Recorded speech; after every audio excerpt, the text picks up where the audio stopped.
Hey you guys, today is going to be my March favorites. I'm in my bedroom right now. I've decorated it in case you didn't notice. I have a lamp in the background, some plants.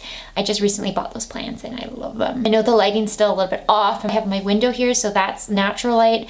And then I have my ring light, which is like artificial. So I'm trying to like balance it and make it work. But let me know what you guys think of this setup. Let me know if you like it. I really like it. My bedroom is coming together, I think, really well. I am drinking coffee right now. I know this isn't a makeup mugs and more, but for some reason I like to have something hot to drink when I'm filming my monthly favorites. I don't know where I was going with that. Okay, March has been a crazy month. I will tell you that. It went by super fast. I'm filming this on March 29th. It's just been such a fast, crazy month. But spring is my favorite season.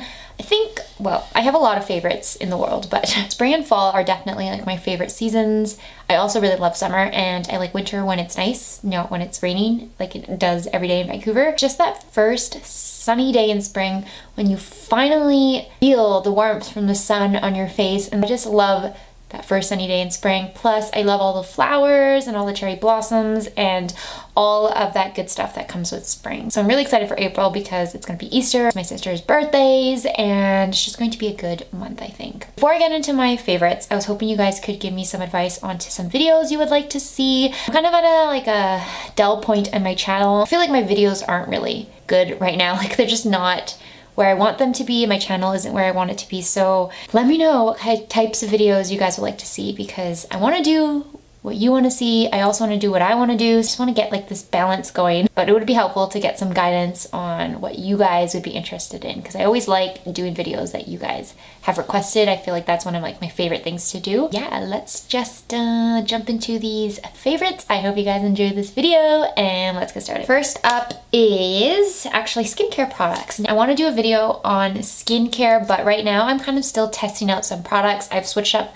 my skincare routine quite a bit since I showed you guys during the 12 days of Christmas. I've switched it up quite a bit since then. I've been testing out a new brand called The Ordinary. I'm sure you've heard of it. It's pretty famous.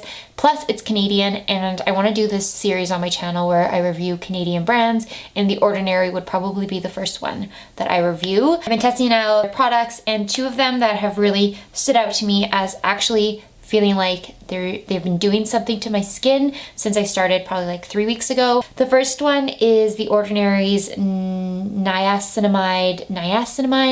Like, I took 5 years of university science, got my Bachelor of Science, and I cannot pronounce this.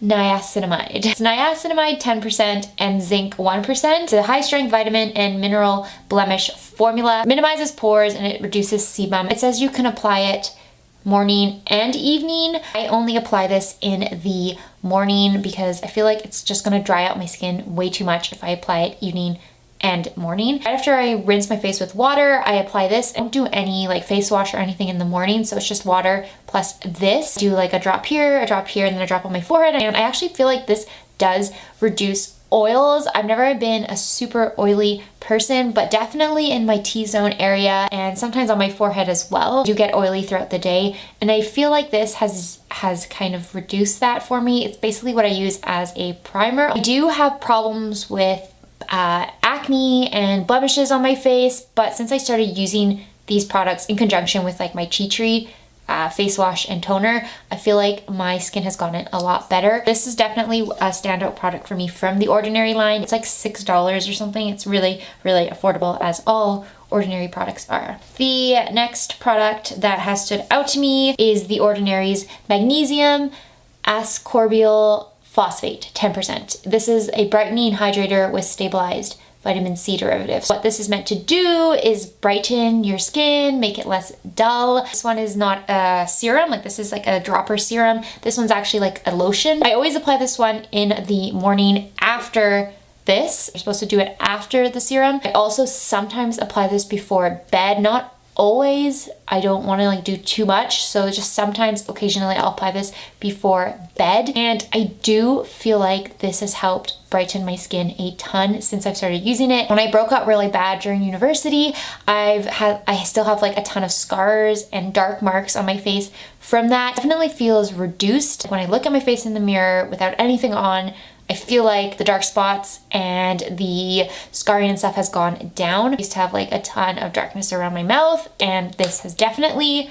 toned that down a lot. So I'm gonna keep using these products, and then I will update you guys in like a skincare review on The Ordinary and tell you what works, what doesn't, and what's helped my skin. So far, these are like 2 favorites that I've been loving in the month of March. This month has mainly been a focus on my skin. I think that's why I don't have a lot of products to show with you guys in this video. It's mostly been a skincare kind of month for me. I've just been testing out a lot of skincare, but I do want to talk about two makeup products. First off is the one I'm wearing on my face. Actually, I'm wearing both of them on my face, but this is the Wet n Wild Cushion Foundation SPF 15. I have mine in the shade Nude Beige 108A. I tried this out during Foundation February. I liked it in that video. It just worked really well, but then the next morning I woke up and I had like pimples, like random pimples around my face, and they weren't there before, like they weren't there the day before. So I assumed it was because of this foundation.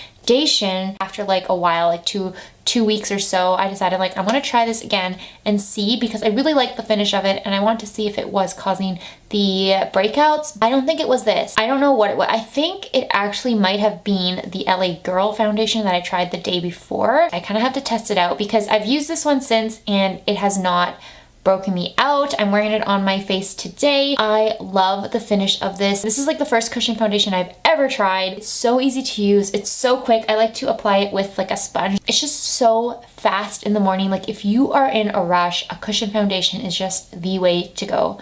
I swear it takes me like no time at all to apply my foundation in the morning. It looks so natural on your skin. It still lets stuff show through, which I love. I think this has the perfect skin-like finish. Blemishes still poke through, freckles still show. It honestly just tones down and makes your skin look better, but not like foundation, if you get what I mean. If you're someone who likes a natural finish, I totally would recommend you try this out. Plus it's like super affordable for like a cushion foundation. Cushion foundations are so expensive, but Wet n Wild is not. It has a light medium coverage, but it's very buildable. I feel like it covers just the right amount and it doesn't overdo it and it doesn't look cakey. It's just such a good foundation. I would totally recommend it if you can find it in Canada. And then the next products, I don't know why this is such a weird favorites video. I showed you 2 Ordinary products and now I'm showing you 2 Wet n Wild products, and these are the Wet n Wild Photofocus concealers. Under eye concealer is never like a super big thing for me. I don't know, I'm not like a big under eye concealer type of person. Like I don't focus and put all my energy towards finding a good under eye concealer. As long as it doesn't look cakey under my eyes, I'm fine with it. And I find that using a sponge anyways prevents that cakiness with pretty much all of the under eye concealers that I've tried. But I've really been loving these. I have the shade Light Ivory and the shade Light Medium Beige. I've mixed the 2 of these on my eyes today. I think it looks really nice. It covers my dark circles. It blends really nicely. It doesn't look heavy or cakey. It's been a good like everyday concealer for me. I wish that you could find Wet n Wild in Canada more than just at like Superstore, and also more products, because they have so many good affordable products out there and you can't really get any of it in Canada. Like honestly, you can't get anything. But yeah, that pretty much sums up the makeup products that I have to share with you. I'm sorry it was so few. I don't really know why. I think it might be because I'm on a makeup no buy.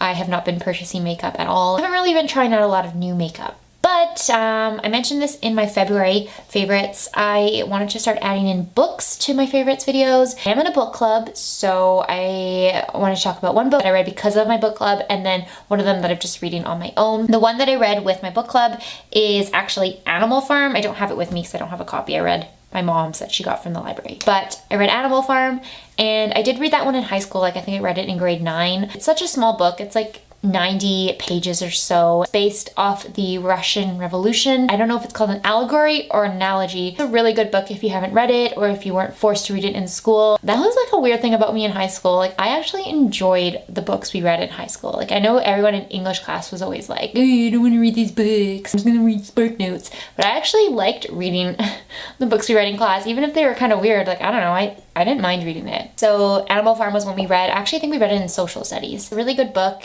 Honestly, you can read it in an hour. It's so short. And I feel like even though it was based off the Russian Revolution, it's still relevant today. There's a ton of like themes in it, and just if you read it, you'll know what I mean. Like, it's extremely relevant still. It's definitely one you should read before you die. I like Orwell. I've also read 1984, which is pretty dark, but it's also extremely relevant. And the book that I'm reading, not like just on my own, not for my club, is this one. And this is another Jane Austen. This is Sense and Sensibility. I'm on like a Jane Austen like binge right now. I'm just like trying to read. I want to read like all her books in a row. So this is the one I chose to read after Pride and Prejudice, which I talked about last month.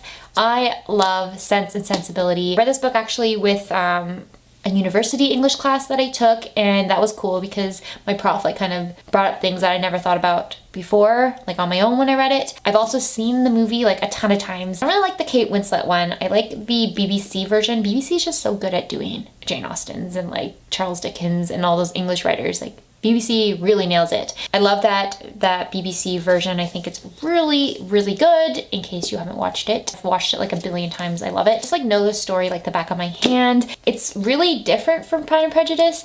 I find it's a lot more emotional almost. Pride and Prejudice is really proper. It's really funny, but it's also like really proper and really like stiff almost, like in a way.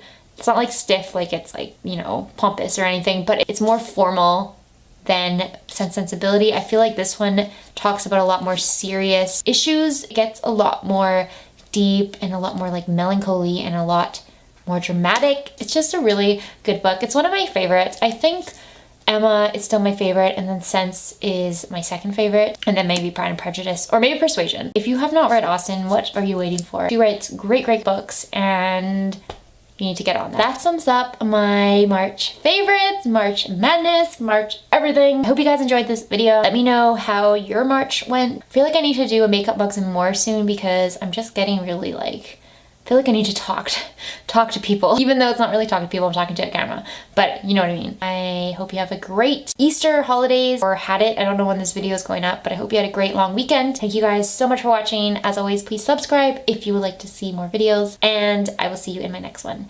Bye!